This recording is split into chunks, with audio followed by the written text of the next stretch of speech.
మనమందరము ఒక కుటుంబ సభ్యులమే. ప్రజలారా, ధర్మము వేరు, మతము వేరు. ధర్మం పవిత్రమైనది, మతం అపవిత్రమైనది. ధర్మం భద్రత మీద నిర్మాణం జరుగును, ఇది గౌరవప్రదమైనది. మతం అభద్రత మీద నిర్మాణం జరుగును, ఇది అభిమానానికి పునాది వేయును. ధర్మము శాంతి, భక్తి, ఆధ్యాత్మికత జీవన విధానాలను బోధిస్తూ మనకు తృప్తినిచ్చి మానవ ధర్మం వైపు తీసుకెళ్ళును.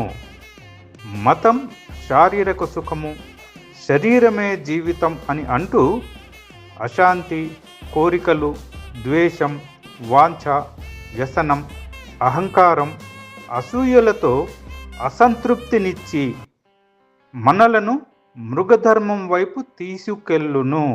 కావున ఇది మన జీవితం, మన ఇష్టం వచ్చినట్లు బ్రతుకుదాం.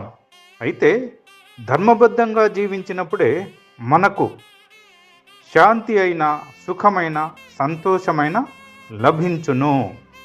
పీపుల్ ప్రొటెక్షన్ పార్టీ అధినేత మీ ఉంద్యాల సదానంద రెడ్డి.